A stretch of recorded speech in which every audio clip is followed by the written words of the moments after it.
Hello, everybody, and welcome back to the UNIQUEfemme Podcast. I'm so excited for today's episode because today we have Emma Hooker, who is an absolute powerhouse and incredible human because I know her through movement and dance, and we'll get kind of into that today. But first, I'll just share a little bit who she is. So we're honored to welcome you today, Emma. Once facing the challenges of an autoimmune disease and weighing 330 pounds, Emma embarked on a transformative journey that led her to lose 160 pounds and reclaim her health.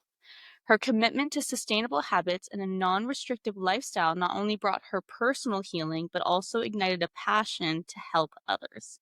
Now a certified fitness and nutrition coach, Emma empowers thousands through her coaching platform, Get Fit with M Coaching, and her vibrant Instagram community, which has over 540,000 followers. Her story is a testament to resilience, self-love, and the power of embracing one's unique path. Emma's journey reminds us that it's never too late to pursue our dreams and that our challenges can become the foundation for the greatest impact, and an impact she is definitely having. Hi. Hi. Oh my God, this is making me emotional again. You read that to me and I'm just like, I'm tearing up again. Sorry, but it's such truth. I mean, I've gotten to know you on a personal level, but also I've been able to watch the impact that you have on others, and it is so incredible. You are having such a massive impact, and I think you are literally the definition of creating an impact through your unique gifts and through your uniqueness and your own journey. And so honestly, it's just such an honor to have you today, because she's literally changing the world. Go to her Instagram, you'll just see. It's a dream, literally a dream. And let's start with this. Like, can you share a little bit more about your story, and how you got into the coaching industry? Yeah. So, I don't know if I should give you the too elongated read version or I'll try to make it Any Clip Notes version. So when I was 12, I got super sick. Before that though, I had always like grown up overweight. So I was like always the biggest kid in my class. I was like I could shop at like Aeropostale, for example, the store that everybody got to shop at then. Right. I was always shopping at the older stores. I could never like wear the same things that my friends wore. I could never like play tag with them or go on the swings because I just didn't fit. I didn't fit. So then I lost maybe 30 pounds before the summer of grade 8. And then in grade 8, in October of 2012, I got really, really sick, pneumonia. I was rushed to the hospital and they saw that my whole left lung was collapsed and my right lung was like I can't talk, well on its way. Wow. So I was rushed to the critical care unit in London at that hospital. I was there for 2.5 weeks. I was intubated, all that stuff. And they were like, okay, what caused this perfectly healthy 12-year-old girl to get so sick? So they did some tests and they found out that I had severe bleeding in my kidneys and lungs. And it's an autoimmune disease called vasculitis or microscopic polyarteritis. So it's basically just inflammation of my blood vessels. So from there, I was on chemotherapy, prednisone. I was on the highest dose of prednisone for like 5 years, and that is a steroid, basically makes your face puff up, and that's how I gained my initial 150 pounds. I was told, I'd never have kids. I was told that I would be at higher risk for other kind of diseases and things like that. I was told I'd be on like these dozens of medications for the rest of my life. And yeah, so that was kind of like the next 10 years of my life, gaining that weight and dealing with that. My mental health went down, my weight went up. And it was like, you don't see any light at the end of the tunnel when that's happening, like nothing. And as that happened too, I also like was racking up credit card debt and student loans. I dropped out of college 4 times because I missed so much school and I just had no confidence, thought I just wasn't smart enough to do it. And so by the end of that, like when I got to my highest weight, I was working 3 part-time jobs, driving for skip the dishes, still not making ends meet, $40,000 in debt. I just like, what was even the point? Like, I just was so lost and at the basement of rock bottom. So The basement of rock bottom. yeah, that's like a low. Yeah. So then I just kind of decided, like, after trying so many different weight loss things, like I had tried the Ozempic back, oh gosh, maybe 8 years ago, gained it back. I tried the Weight Watchers, I tried the keto, I tried everything, and just nothing ever worked. And then I finally just said, like, Emma, like, you need to do this. So before I even like officially started, I broke my foot. I fell down one stair at 330 pounds and I broke my foot, and I couldn't even hold myself up on crutches because I was so heavy, and so it never healed properly. And I remember I was going around in Walmart and I was in one of those electric scooters, and I'm like, you only see like older people driving these things around, and I'm 21 years old driving it around. Like, what am I doing?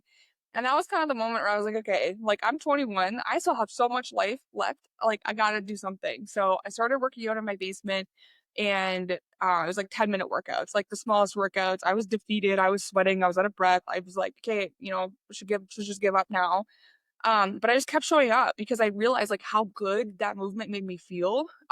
It wasn't even that big of movement either. My lunges, I was barely going down. My squats, I was barely going down. I couldn't even do a sit up, right? But I was still moving my body and getting the blood flowing, and that made me feel so good. Um, and then I started with a trainer in November of 2020, and I started boxing, and that was like next level, like just the energy and stuff like that. And then December rolled around, I was down, I think 30 pounds, and I just kept going and going and going. I was training for boxing to fight, like in a tournament, doing all that stuff. And so August 2021 rolled around and I had lost, I think, 100 pounds. And then I went to see my specialist who takes care of my disease. And she was shocked after like telling me to lose weight for 10 years. And now I show up and I'm down 100 pounds, all that stuff. And she was like, I think we can start getting you off your meds. And these were, I was told I would never be able to get off of them, right? So, yeah, I started going off my meds. And then a few months later, she, said I was in remission. And it was just like, it was wild to me that like just, making those small changes, changing my health like that could have such a drastic impact on like my insides, and like just fixing me from the inside out. So yeah, from there I knew that I wanted to like have more of an impact. I'd started my Instagram um right when I started in September 2020, and I had a few hundred followers. Like, I started it off as kind of like a private thing just to keep myself accountable. And then I was like, no, I want to be able to like inspire people and let them know that it is possible and they can do it. So I was posting my journey, and then I started posting more like inspiring, empowering, encouraging content to people who might want to also start their weight loss journeys. So I decided to come out with a workout program. I launched that, and then I was like, okay, I want to have more of an impact. I want to help people more closely. So I knew I wanted to do some kind of like coaching, weight loss coaching kind of thing. I had no idea how to do it. I found a company that helped me do it just because I was so overwhelmed with all the logistics. So that's why I started. And even then, like, I didn't think I'd even be able to do that. I was like, I just, 10 clients. If I could just help 10 clients, one person, whatever. Like, I wasn't really even looking at a number. I just wanted to help people. And now I've helped thousands of people in my business, and it's just like unbelievable to me, the impact. And like, I always talk about like, I don't know, before I lost the weight, I was like, oh, my dream life was like a big house and a nice car and all the money and nice jewelry and all that stuff. But my perspective on what my dream life is has drastically changed. Like, this is my dream life. Like, being able to help people, having the impact that I do, being free, like being able to move my body and do whatever I want to do and not letting my weight hold me back. Not having food have control over me, like moving my body. Like, that is my dream life. My dream life, your dream life has nothing to do with material things. It has to do with like just feeling good and being able to do the things that you want to do. So yeah, I think that's mostly all of it. I'm always really nervous about messing up my words.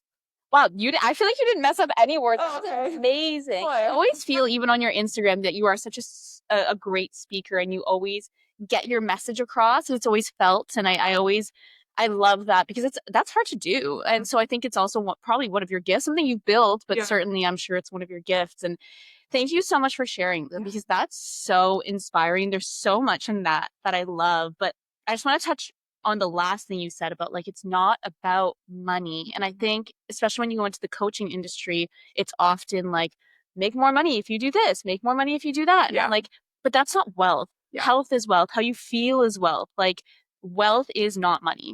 And knowing that, like, because you can be making so much money and be at an energetic deficit. Because you like, what are you selling? Like, how are you feeling? And you can tell the people on social media who are in it for the money and who are in it for actually helping people. And I get so triggered by it because I know exactly who it is. And I'm like, why are you looking at the number? Why are you looking at how many clients you have or what you're bringing home a month? And you're not looking at like the number of lives that you're changing. Like, or, you're worried about your Mercedes over here, but like, what about your client Susan, who, like they just don't care. And I think a lot of people forget where they came from. Like where I came from, that's what keeps me grounded, right? You got to remember where you came from. And I think a lot of people on social media forget that. So, and it's I agree. And I think, and I think it's easy to kind of get wrapped up into that world when you're in it. But I love what you said. It's like, actually, who you were is your current client, and who you are might be your future client. Exactly. And so I think that that's actually an invitation for people when we're in coaching. And I actually say this to my clients too. It's like, so then when you're facing a challenge in your own life, it's such a beautiful invitation to go, okay, how am I going to move through this so that I can help the next person move through this themselves? Like every challenge is an invitation and information for you to then become a better coach or mentor or leader. I always say there's purpose in your pain, and I would have never believed that if I hadn't been through this. Like there was, like, I would have never thought that there was a reason for me being in the critical care unit. I would have been like, whatever. But I went through that, and now I can use that to help other people. Like there is purpose in whatever you were going through. I just have chills saying that. And I agree with you. Like I've said this about my accident. Like when I was in a car accident, my followers know this, where I had a brain injury, and it like took me out. Like, and they were like, our goal is to make you functional, Cynthia. And there was no, like, that's why I left teaching, because it was not realistic for my brain capacity to be in front of a computer doing those tasks on the daily, but it was on purpose.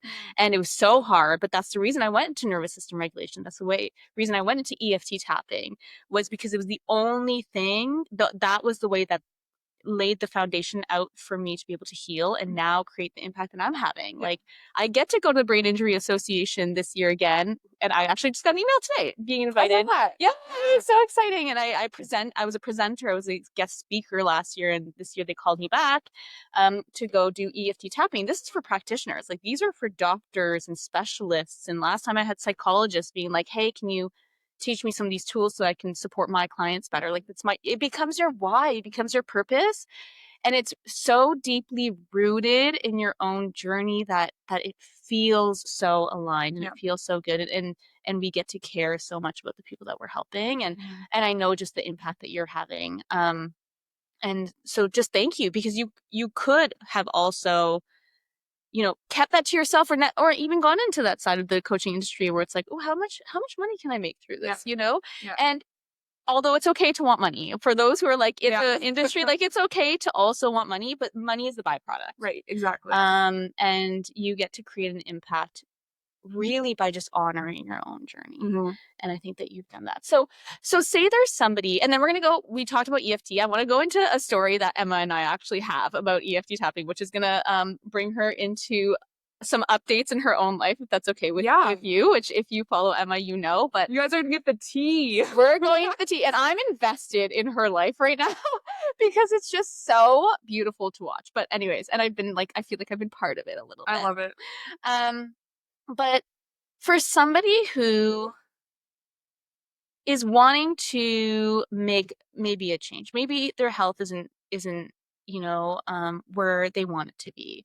Something that you said was like, it was really small steps, and I love that you said it was more about how I felt. You also talked about mentorship and how it held you accountable, and then you also talked about boxing and how you made it fun. So, like, can you speak a little bit more about how, like, mentorship and how you felt, like the fun and the joy in that, how those were really important? Were those really important pillars in terms of your own like having journey? someone to help me through the journey? Yeah. I 100% think so, because then, I don't know, like, I really looked up to my trainer, and so that would be my motivation. Like, hey, I can't cancel today because he's really proud of me, and I want him to keep being proud of me. It was like that what's the assurance, like reassurance, right? Yeah. I'm so proud of you, Emma. Like, you're doing great. So that's what kept me getting up every morning. And I think it's also important. Like, a lot of people, they don't like to go to the gym, and I'm like, okay, so don't go to the gym. Yes. Like, find something that you like doing. right? It like for like 8 months, I was like, I just really need the gym. So I didn't go to the gym. Like, don't, if there's any kind of resistance to it, you're not going to want to keep doing it and it's not going to be sustainable,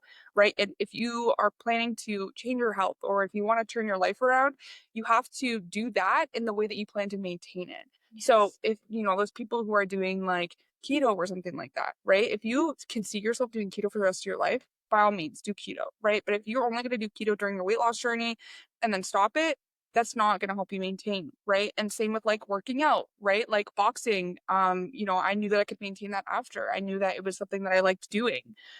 So as long as you're doing something like that you actually like, it might take you some time to find that. Like some of my clients go swimming, some of my clients do bikes, some of my clients just do walking. Like as long as you find something that isn't like, oh, like I have to go now, right? Like find something that makes you feel good. And boxing, like punching people feels good. Sometimes you just need it. Okay, I love this. I also love this tie into your own business and just everything because it goes into, for me as like an energy worker, I'm like, this is your sacral. We want to be activating your sacral when we're on any type of journey because that's going to allow you to move through it so much more easily. But for instance, I hate running. And during COVID, everyone was like, I'm going to cut my hair, I'm going to dye my hair, and I'm going to go running, right? That was Everybody's like the COVID running. thing. Everybody's running a marathon right now. Right? I can't run without peeing my pants. We're being honest. No, absolutely not. I push out a 9. Cut that out. Oh, yeah, absolutely.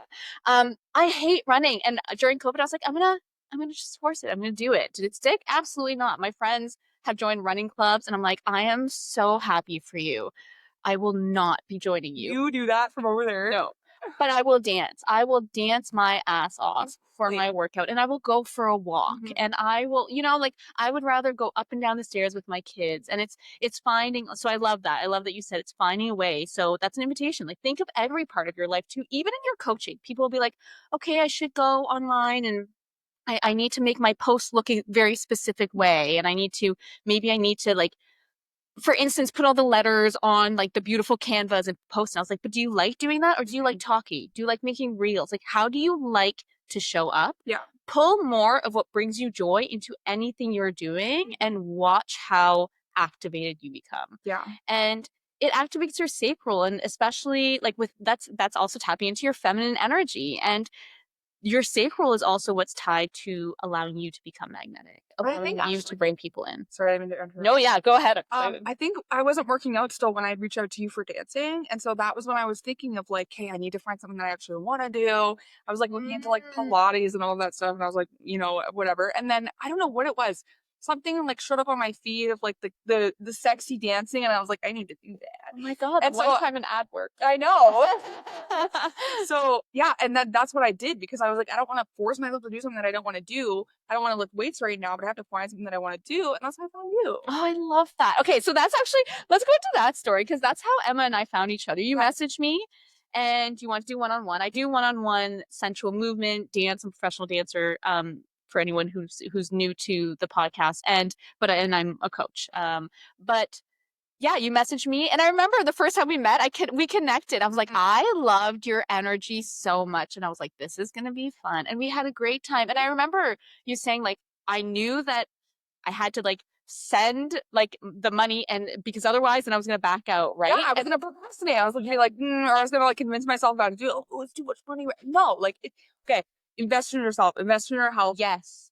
Sorry, I just need to add that in there. Yeah. We invest so much like in our cars, in the roof on your house, whatever it is, but we never want to spend that money on ourselves. And I think something that just came to mind too is like, we struggle keeping the promises to ourselves, right? But if we kept breaking promises to our friends would be like, oh my gosh, why do you keep doing that? Why do you keep doing that? Right? But we are so quick to break a promise on ourselves. So like I made a promise to myself, I was going to move more this year. And so I think it was like right beginning of January that we started.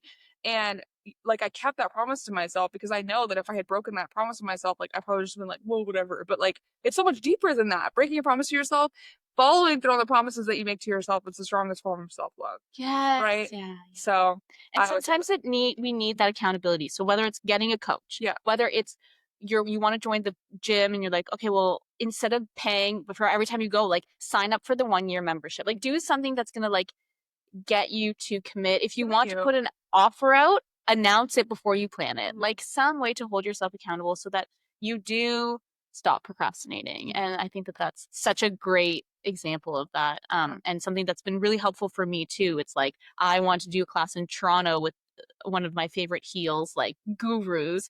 And I was like, if I want to level up and be able to teach heels, I need to do this. But I was so scared Why because scared? well, because I was nervous. You are that girl. Thank you. And I was really nervous because she's, quite well known, and it was out of my comfort zone. And I was Wait, like, did you but do it that's already? exactly, I did. Oh, Yeah. it's like, Yeah, I will. But I signed up right away. I was like, I'm sending the money right away because Yeah. otherwise I'm scared I'm going to back out. Mhm. And so sometimes just jump in. 3, 2, 1, go. Do it. Just do it. What's that quote? It's like, when it feels scary to jump, that's exactly when you jump. Yeah, run towards the fire. Damn, I'm speaking straight wisdom today. Guys, we're just going to be coming What up is with a lot in of this? It's going to be quotes after this. It's just going to be us going quote back and Yeah, forth. yeah. I love this for us. Maybe this becomes a Cynthia and Emma podcast. Maybe. I I would keep that. Just like silently drink something. Okay, we'll talk after this because I really love how this is going.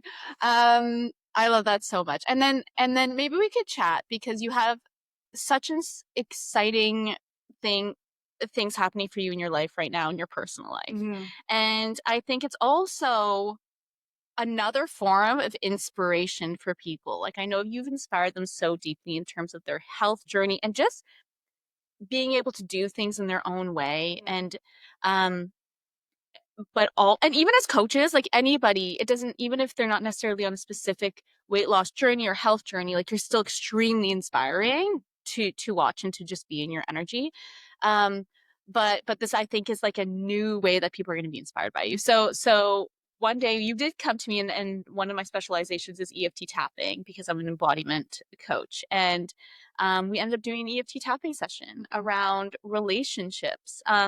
Do you want to share a little bit about this story, or do you want me to share it? Yeah, I mean, you can like chime in if you want. Yeah. None of my audience knows this at all. Like, I was like depths. I was also in the basement of rock bottom here. And I got permission to bring this up. Yeah. This podcast. Yeah. But it was like, I don't know. I had a really, really bad breakup in August, and I was like, I'm never gonna get over this.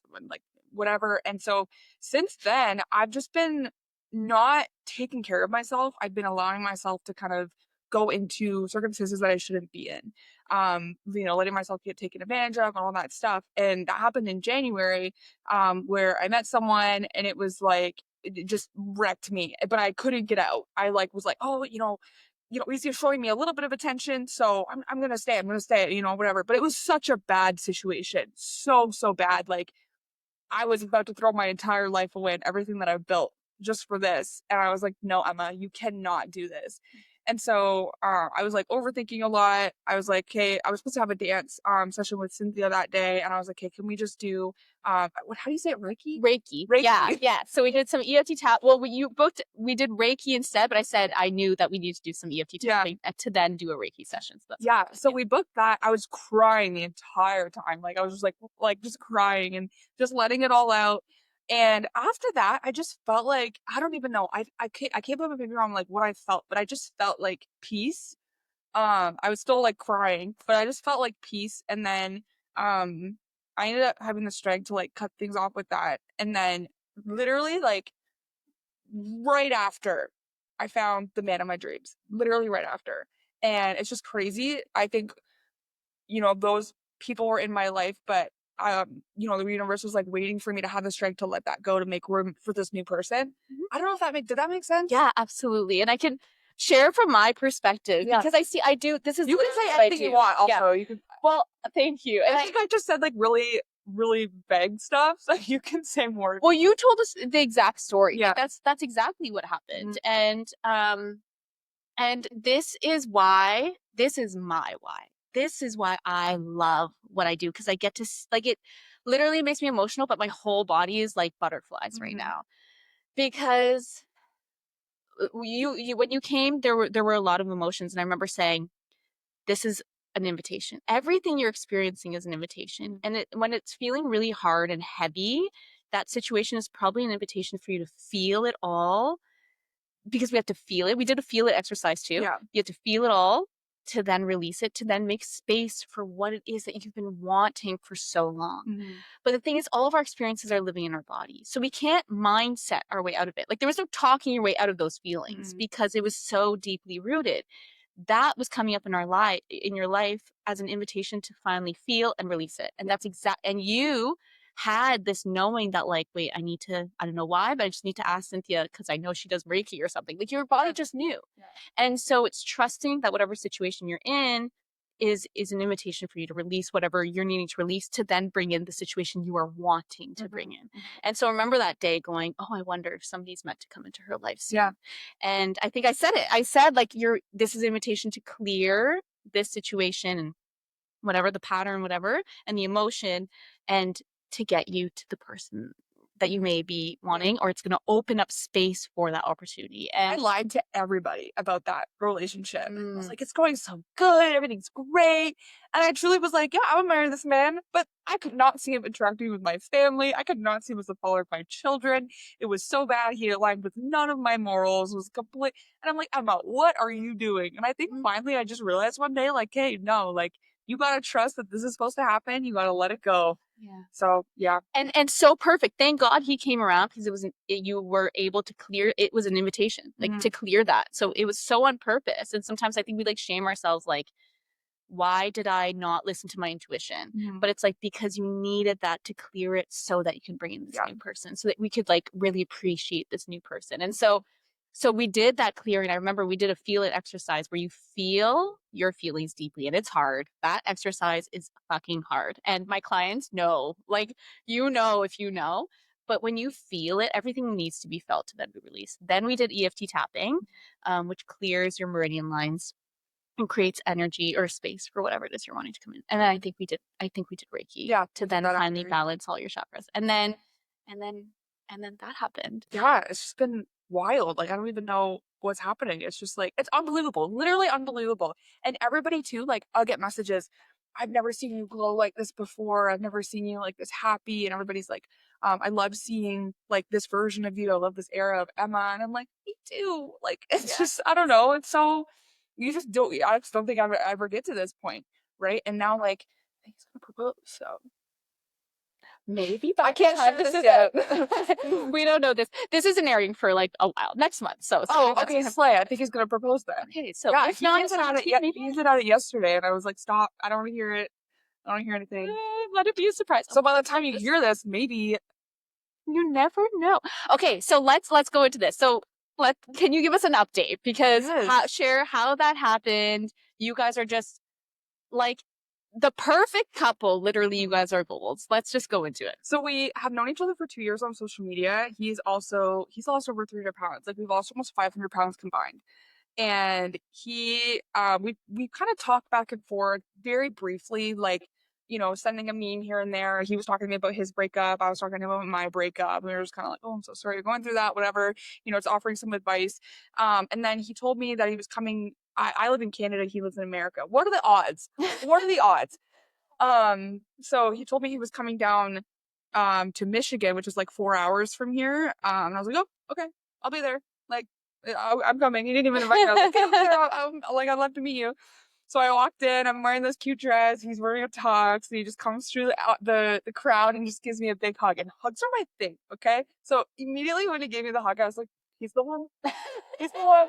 And then he's just like such a man. He has the same values, exact same values as me, exact same beliefs as I do. He's so respectful. Like, he's Southern, so like the yes ma'am, no sir. Yeah, I remember you coming into our dance session and be like, he opened the door for me. Like, that's hot. Like, the manners is hot. Yes, it's hot. Yeah. We like it when you guys are kind. Yeah. I'm a kind one. See, they're rare. And like, he'll go out of his way to, he'll like jump over the car to open the door for me. Like, he won't actually, but he will make sure he gets the door for me every time. And if I open it, he'll come back and shut it and make sure he opens it. Yeah. But he's just like so kind. He always asks if I'm okay. Like, and I know that like you guys are probably like, well, that's the bare minimum. But like, no, seriously, like, this is a man, and like, I have so many good things to say about him, and I'm just so excited. So I met him at the end of February. And then I met him in person at the end of February. Everybody's going to be listening to this being like, damn, Emma, you just really jumped in on that one. My parents were engaged after 5 months. Okay, slay. Yeah. So yeah, we met, and then a week later I was like, I'm gonna come see you in Florida. So I booked a flight down to Florida. I was there for a week. That was our first time, like I was in his house, like staying there for a week. Connected again, like so deeply. And then I left, went home, and I was like, I want to come back. So I went there, and I just got back actually, stayed there for another like 6 weeks or something. And we're just inseparable. We're inseparable, and he called me yesterday. He hinted at proposing, and he's like, when you know, right? And I'm like, don't tell me. I don't want to hear this. I want it to be a surprise. So yeah, I don't know what's happening, but it's just, I'm very thankful. I'm very blessed. That everything that I've been through has led me here. Right. And that's what I say. Like, there's purpose in your pain. Like everything that I went through at the beginning of the year, there's a purpose for that because it brought me here. Right. So this is like really Cliff Notes version of the whole thing, but it's just like, I'm just so blessed and grateful and just so like happy. And it's not even because of this man. I think it's because I've found myself too. Yeah. And I'm still, just because I'm dating a guy, I'm also dating myself still. I'm still going out for sushi with myself. I'm still like, I bake sourdough bread, and that's like my me time. I'm dancing and that stuff, really feeding into myself still while I'm in this relationship. And I think that's making me stronger, but also making us stronger. So I love that so much. You could still be dating somebody and still dating yourself. yeah, and I think people need to do that more, right? Like Absolutely. you can't always be like, oh my goodness, he texted me, right? Like if you're out for dinner, put your phone away. Like you don't have that anxious attachment where like you feel like you need to respond to him right away, right? Or stuff like that. Like you have to still focus on you and focus on your life. And I think a lot of people forget that.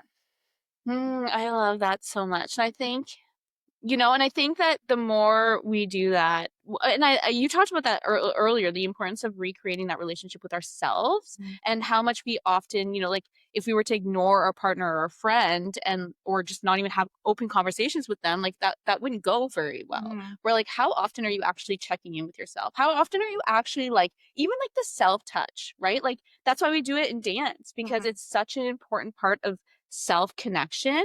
And even asking yourself, like, what do you need today, babe? How often do you literally ask yourself that? And it's so powerful. And I've seen that, and I think that's very inspiring, is like you'll go out for dinner and you'll take yourself out for dates, and you're so comfortable with yourself, and you have such a deep, radical understanding of who you are and what your values are. That's so firm. And then I think that even in terms of building a business, um, or a relationship, that's going to be so essential, is knowing what are your values, who are you, and how deep of a connection do you have with yourself. And I think it's the way you talk to yourself too. Yeah. Like I always tell my clients, like, they'll send me a message like, oh, I just feel like crap about what I ate last night, right? But it's like, as much as you want to think that like you're a piece of crap, you overate, now you need to like throw everything else out the window. My therapist always says thoughts of self-harm will lead to acts of self-harm. So if you're saying to yourself like, oh, I'm an idiot, like I messed up, you're going to probably go into like an overeating episode, or you're going to miss a workout, or you're going to do something like that. But thoughts of self-love, so I did my best, it's okay, I'm going to try my best in the next opportunity, that's going to lead into thoughts of self-love. Yes. So thoughts of self-harm lead to acts of self-harm. Thoughts of self-love lead to acts of self-love. And I think I always tell myself that, always. Like, what do I need in this moment? And you can just give yourself love. And odds are that's going to lead into something that is loving to yourself as well. I always tell my clients, what feels most loving to you right now? If it doesn't feel most loving to you right now to go to the gym, don't go to the gym, right? If it feels most loving to you right now to go get nuggets on the way home from this, then I'm going to do that. That's okay. Oh, I love that so much. And I connect with that too in like a mom way. I would always say to my clients, like, because the mom guilt is real, right? Like you missed their hot lunch, you raised your voice, and there's just so much pressure. And we go like, yeah, but it's how you speak to yourself after those moments. That's actually how you regulate your nervous system. Really, like it's not about that moment, Yeah. right? It's how you handle it after them. Yeah, literally, and not just in weight loss, right? But like you said, like that mom stuff, or like maybe whatever it is, like how you speak to yourself after those moments, right? That moment it like holds nothing. We don't have to be dramatic about that, but it's like, how are we going to respond to ourselves, talk to ourselves? How are we going to live our life after that? Yeah, exactly. And remembering that like your inner child can still hear you. Yeah. So if you're giving shit to yourself, you're literally giving shit to all versions of yourself. Dude, we need to do a podcast. Oh my God. Oh my God. This is because everything you say, I'm like, yes, like God, everything you said, I'm like, mic drop. Yeah, like mic drop. But like, it's so true. And I always say this too, like every thought is a prayer. Mm-hmm. And so if you're thinking your worst fears over and over again, like you're praying for that really, where your attention goes, your energy goes. Like if you continuously think negatively, you continuously think that it's not going to work for you, that's not going to work for you. You have to like, you also have to like lie to yourself. Like, yeah, I'm going to lose the weight. But like, maybe I'm not going to lose the weight, but like you keep telling yourself, I'm going to do it. I'm going to do it. I'm going to do it. And eventually your mind's going to start to believe it. Yeah. And frequency is real, right? If we imagine, like, think of a radio, I always say, like, what station are you tuned into right now? Mm-hmm. When you're making a decision or you're having a thought, ask yourself 2 questions, depending. Some people prefer to ask themselves, what station am I tuned into right now? Or who am I being when I'm having this thought? Mm-hmm. And what station you're tuned into, like, think of it. If I'm saying like, oh, like I suck and I'm not worthy of this now because I yelled or because I ate this or whatever, like you're in the station of lack or of lack of worth or whatever, but you can tune into any station you want. Change the station. What's the station of self-love? Like, can you tune into that station? And think that is because whatever station you're tuned into, you are going to receive. Mm-hmm. Think of like a radio station, whatever you tune into, that's what you're going to hear. That's what you're going to receive. You can't have the bad station on and try to get the good station. No. I love that. Yeah.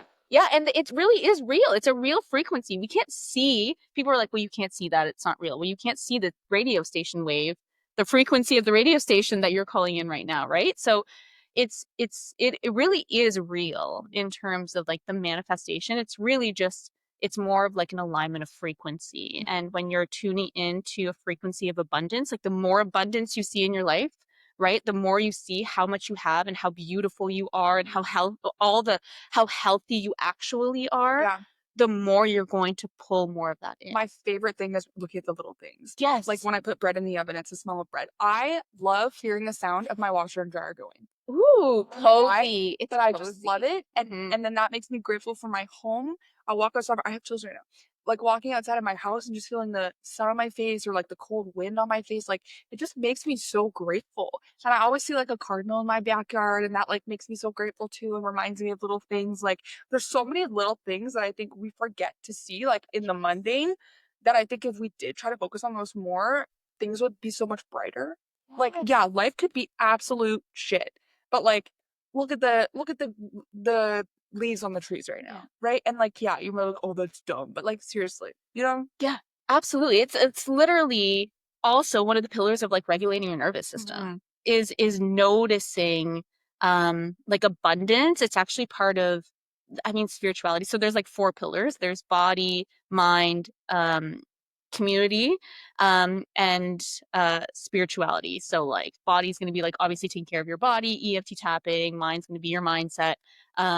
But spiritually, it's going to be like being in awe, like going out and seeing something beautiful, going and looking at art, appreciating what you have, trusting the purpose of the situation is literally a part of a pillar that's designed by, you know, neurologists and specialists to regulate your nervous system. Yeah. And community, which I always say, I always say this to coaches, because you know how like there's such a pressure that we're going off onto tangent here, but to like niche down. And yours is like naturally niche, but I don't think it's like super like I'm forcing myself to niche. And I'm like, I think that the only thing you actually really need to niche down is your own community. Like the people you surround yourself with, you can surround yourself with a bunch of heart-led people. Absolutely. Environment is everything. But like, can you find people that have really experienced what you've experienced? And I think that that's the power of what you've created. You've created a community where people, it's not just all these really like these people who've always been athletes their whole lives. Like this is open for everyone who's maybe not been an athlete their whole lives and feel seen by you in your community. And for them to find that community is so powerful and unique. And so that's a really important part of regulating your nervous system is just just even hearing your story is going to regulate their nervous system. And I think there's a saying out there that's like, you become the 2 or 3 people who you surround yourself with. Yeah. So, like in January, when I was in that really bad situation, I was becoming like him. And it was not good. I was like, Emma, you are literally about to ruin everything that you've created for yourself with this. And then I surround myself with this new guy and his roommate and his, all of his friends are such incredible human beings. Like they are I've never met more incredible people in my life. And I can just see so many other different areas of my life thriving from that because of who I'm choosing to surround myself with. Like your environment matters so much. What you put into your brain matters so much. And I think it's so underrated. So, Yes. yeah. Yeah, I have a hydrangea example for this. I had like a plant. I love hydrangeas. I'm Portuguese, and like in Portugal, there are just hydrangeas everywhere. I will send you pictures this summer because I'm going in June. And so I had like one hydrangea plant in the back, and where it just wasn't thriving. Mhm. And I was like, let me just move it. And I just moved it, and I kid you not, in 1 year, it's grown. It's beautiful. It's flourished. It was dying. I was like, okay, this is dead. It's Oh not my gonna gosh, I love that so much. I just moved it. Its environment is Just everything. moved it. You just move. Oh my gosh. Just change your environment. Yeah, I Yeah. love that. Yeah. It was so powerful. I was like, okay, this, and I feel like I actually probably need to hear it in that moment in my life, but I feel like it's such a simple, clear example, and we are no different. You have to, yeah, and energy is contagious. Like the frequency of my cells is changing the frequency of your cells just by us being next to each other. So frequency is real and it's contagious. And so yeah, being intentional with I feel like people will hear energy. that, they'll like, oh, just change it. And they're like, oh, that's not that easy. But like it is. Yes. Yeah. But it is. Yeah. Like just, you have to choose to like take that step outside, Yeah. even if it's outside of your comfort zone. Yeah. Like I'm trying to think of an example here. Like, yeah, it might be hard, it might be uncomfortable, but like that quote, like when it's uncomfortable, that's exactly when you dive in, right? Like change your environment because it will change your life. Yes. Yeah. Yeah. And if you can't change the situation that you're currently in, like at all, like say you're living with something, like you can't physically change it, then make sure you're balancing that out while you're there, but balancing it out with environments that are healthy. Yeah. And then think of making the change. Like try and plan that change. Like try and understand that that can't be a forever for you, and find ways to protect your energy. But like like what can you control and Yeah. make that change? I always say like Yeah. focus on the things that you can control and stop dwelling on the things that you can't. Yeah. Right? And I think oh, there was another thought. I think There's so many thoughts. There's so many thoughts that come in my head, and I'm just what like, you say is brilliant. oh, everything you say is brilliant. I love us so much. Okay, this is a fun one. They're all fun, but and I think I forget what I was gonna say. I got like so sidetracked. No, it was great. But anyways, so let's go into, I would love to hear though, about maybe we're gonna switch a little bit, some challenges that you face in terms of growing a business. Oh, and this is what I'm gonna say, and it's gonna connect to this. This is what I was gonna say. Because pulling into this, sometimes there's actually a lot of fears that come up with success. People realize like, no, I want to be successful, but then they actually block themselves because there's fears of losing the people in our community or like judgment or whatever. And so we actually block our success. But what are the main kind of challenges that you've experienced growing a really big following too, which comes with challenges and it's probably a lot of pressure and hard on your nervous system. So yeah, how have you navigated those challenges, do you think? I think one of the big things, like for social media wise, is like always having to come up with something. Your brain is always on. Like I see that meme where it's like you leave your 9 to 5 to work 24/7. It's like so true. I saw that. It's so true. Like I was answering a voice note at like 1 a.m. last night, right? But I think it's just like time management is huge. Cause like when I first started, I was like, oh, freedom. Like I can do whatever I want. I could work at 10 p.m. and have the day to myself. But like realistically, like I always tell myself the work that you put into it is what you're gonna get out of it. So like at the beginning, like I was not time managing very well. I was like just willy-nilly, doing whatever I wanted. And my business like wasn't seeing the success that I wanted from it. And the more I started to time manage, the more I started to like actually, write down a schedule for the day and like make a plan for the month. Like right now I'm making a content calendar, and that was gonna help my brain feel so much more organized. The more I actually time managed, and like, yeah, it's gonna sound dumb, but like 9 to 10 o'clock, answer client messages, 10 to 11, client work block. And I actually like put my phone away, like put it away because it's so easy in between check-ins to just keep picking it up. Like put your phone Yes. away. You don't need your phone excuse me, sorry, you don't need your phone every second. And then aside from that, like also you need to like have, so you time managing, but also like having work hours. So like don't work at 1 a.m. Don't answer voicemail at 1 a.m. Because you need that like, so like work 9 to 5, but like you need that after work time to feed into you because you pour into so many other people's cups, right? You need to pour into yours. Yeah. And then aside from like content and stuff, probably business wise is like the more you grow, the more people you have to bring on to help you. And you kind of have to get rid of that mindset where like, oh, if I don't do it, it's not going to be done well enough, right? You like, you have to let people help you. And I don't like that, but but you have to just find a good group of people, and it's gonna take time. It's my business has been going for 2.5 years now. I've had maybe over 20 people working for me, and I finally found my team of like 10 people who are incredible and who are so passionate. And like it's gonna take time. It takes time, right? But Hmm. it's uncomfortable. But when you get there though, makes all those uncomfortable moments worth it. So I think it's just like pushing through all those uncomfortable moments and realizing like, as cliche as it sounds, like there is a light at the end of the tunnel. I see a glimmer of the light at the end of the tunnel. It's getting bigger, Hmm. but it is there. You just have to keep pushing through. Yeah. You just have to keep pushing through. Did I answer your question? That totally answered Okay. my question. Yeah. Yeah. I think I love also me being like, ooh, masculine, feminine energy. Like you kind of actually just perfectly described the balance. You said you have to have that structure, which is like the masculine container, which holds like almost like our business, Mhm. right? And the creativity in it. So like, yeah, like that structure of the 9 to 5 or like building your schedule and your hours. It's so easy to be like, hey, I'm gonna go on Instagram, post something, but then you start scrolling, Yeah. right? And then you start comparing, and then it's like you've Mhm. just lost an hour of your day. Mhm. Um, and then having that time to yourself and having a team, because allowing yourselves to receive and getting help is allowing like our feminine energy to come through. That's Yeah. tapping into your feminine frequency too. I mean, we all have feminine masculine energy, all of us, so everyone. So I love that so much. And um One of the things I think is super important too is, again, looking at your environment. There was a lot of people that I was following that I was comparing myself to.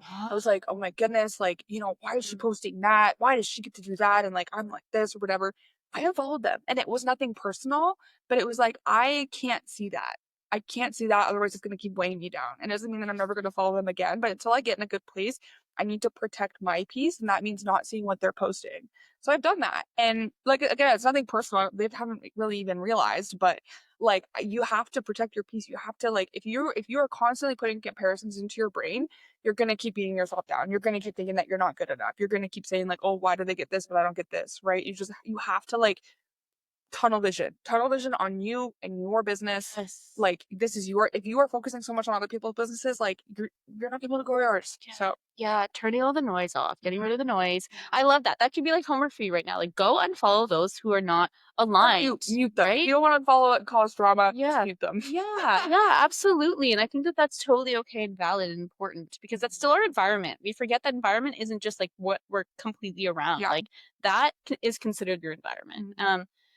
I love that so much. And what about, okay, so let's talk about like the business side, because a lot of the women that do follow are entrepreneurs. How did you build your team? Are these like people that you know? Did you like go and kind of find them? Because I know that you said you had joined a program to kind of help you Mhm. build this. So what did that look like for you? So, the program had reached out to me a year prior, and I was like, no, I don't want to do it. Whatever, I don't have the energy for it. So that's my business manager, and she's been with me since day one. Okay. She's from a company, so I didn't really have to find her. She found me. But then from there, my business started growing, and she was like, okay, you have to start finding an assistant coach. And I was like, oh crap, like I want somebody who has been through the journey. I want someone who has the same values as I Yeah. do, right? Like in diet culture, especially and on social media, I feel like everybody has such conflicting views, right? And I want to Yes. find people who align with what I believe in.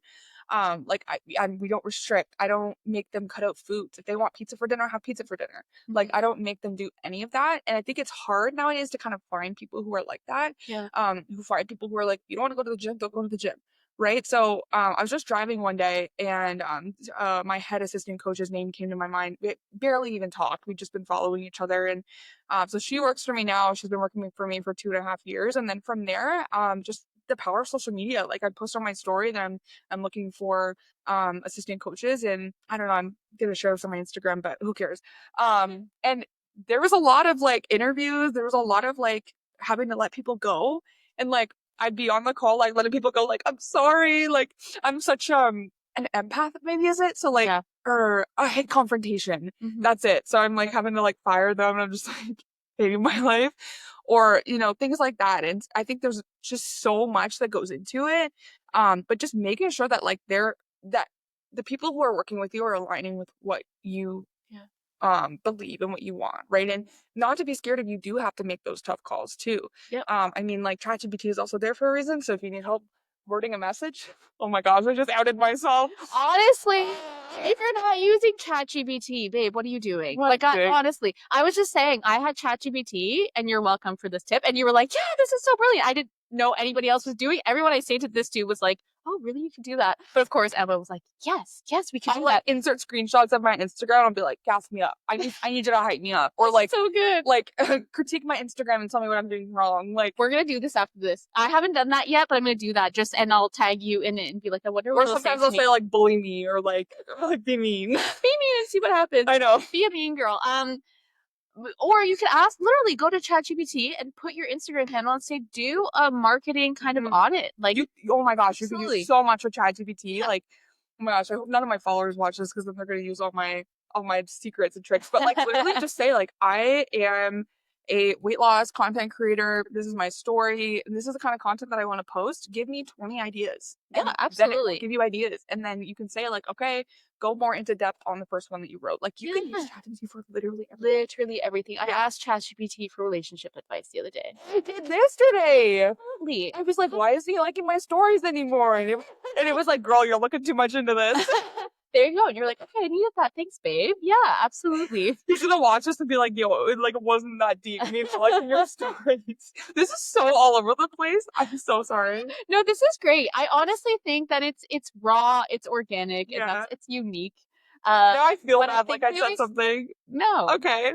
Not for me. Okay, good. I just overthink everything all the time. Well, there you go. Don't we all? Okay, but I also think that, this is why. It's like back on topic. No. Nervous system regulation for all of us. I have a tool for that. No, but like, I honestly, I'm also an empath. Do not like confrontation.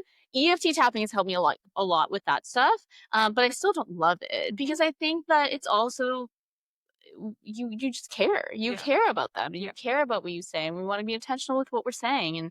And so I think that I think that that's a pressure that comes with being on social media and things like that. It's like, oh my God, what if I say something and I offend somebody, or like all the backlash that comes with stuff like that. Have you experienced, like, I assume you've experienced that in your following, because you have a lot of people that follow. How do you regulate your nervous system with that? Because I do, I have a client, one of her videos went viral and it ended up becoming really, really negative, but I said there's a purpose to this, and it's going to turn into something. And now she's actually doing tours speaking about this experience and helping others. So how do you navigate that? Actually, it's so hard. Like, it really, really bothered me at the beginning, and sometimes it still does.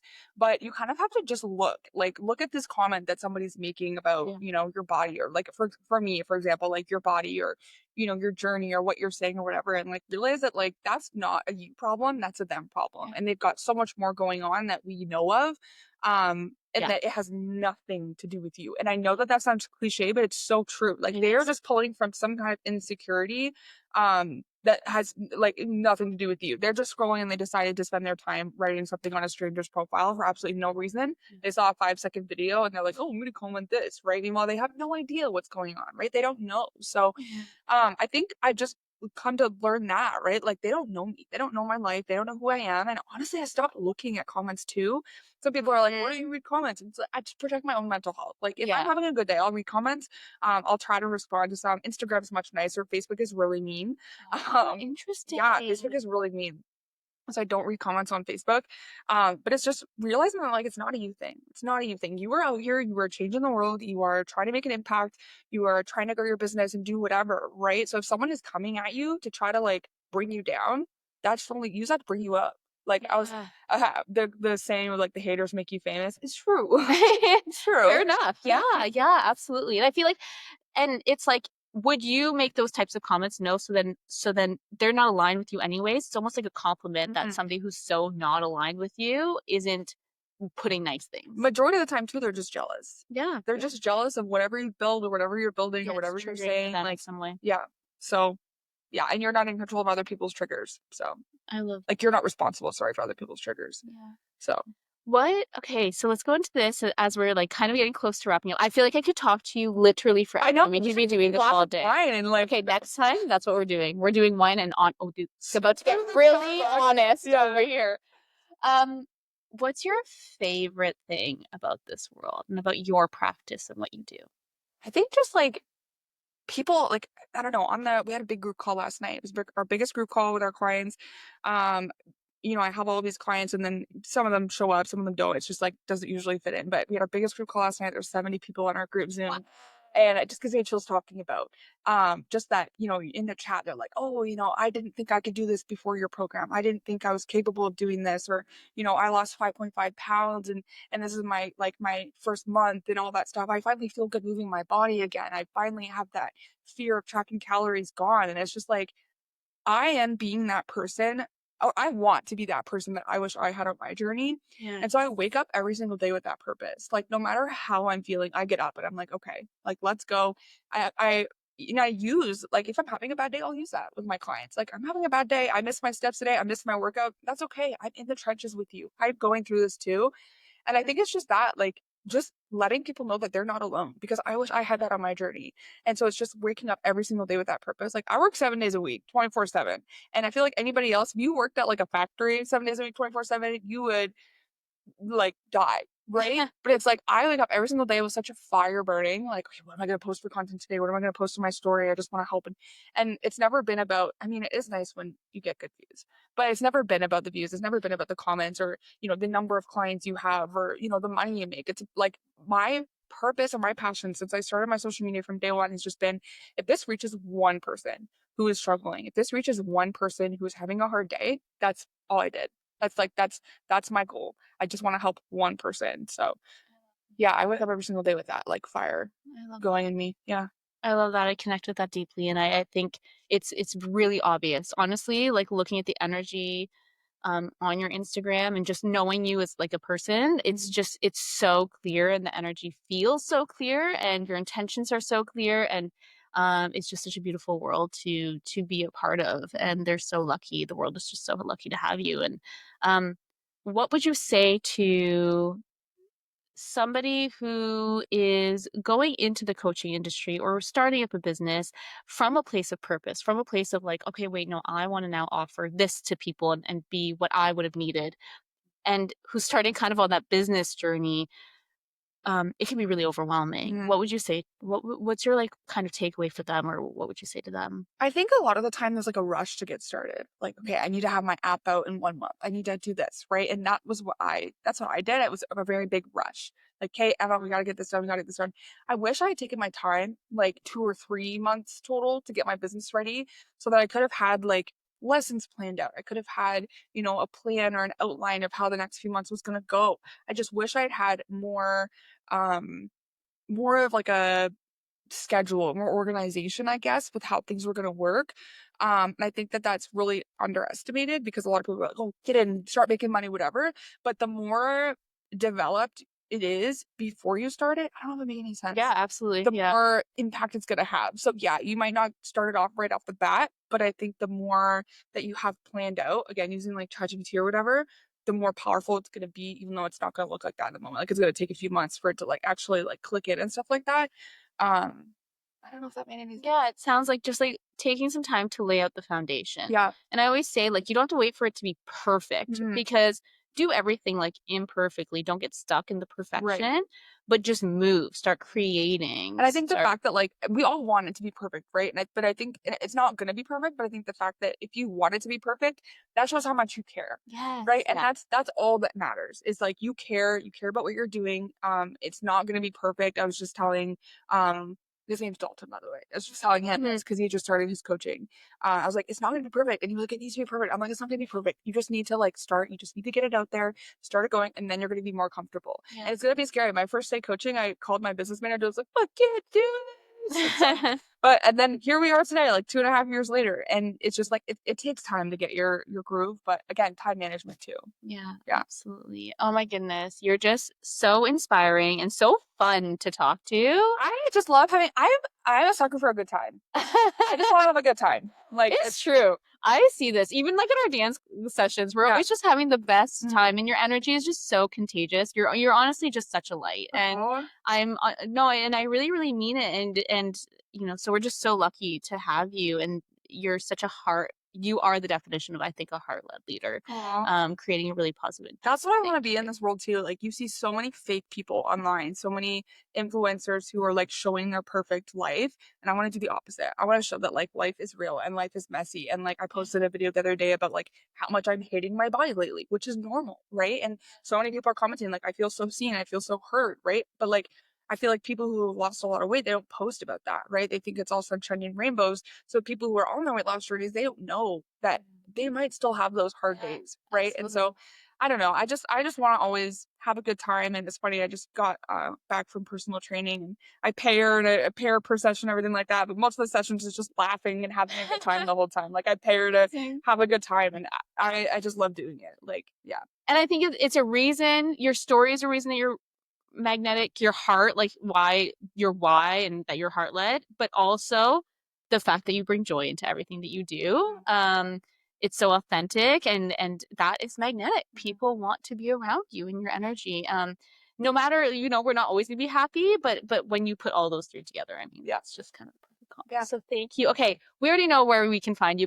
Where can we find you, and what's kind of next for you? And you can follow me on Facebook, TikTok, Instagram. Emma Gets Fit, EMAA.getsfit, I think. Yeah, we'll put it in the notes too, so you have it. And what's next for me? Yeah. Getting married? No, I'm kidding. I'm joking. I just launched my new coaching program, Actually Becoming Her. Yeah. So I'm really excited about that. I think we had our biggest client intake in a while. So I'm just so hyped for everybody who's joining and working on themselves and becoming that girl. And yeah, it's just, I don't know, it's really exciting. I don't care about growing my business. I just want to like make it better, like make the information better, make the product that my clients are getting more, what am I trying to say? Yeah, just more depth to it, so that they're losing the weight, but now they know how to keep it off. They know like the deeper stuff of losing weight. So yeah. And I think that's the beauty of like having like the experience you've had. Like every time we get to make it better and better and better, and go deeper and deeper and deeper. And thank you. I love you so much. This is so much fun. Next time there's wine, so it's about to get even more unfiltered. But we love you so much. Thank you, everybody, and we'll see you next time. Bye.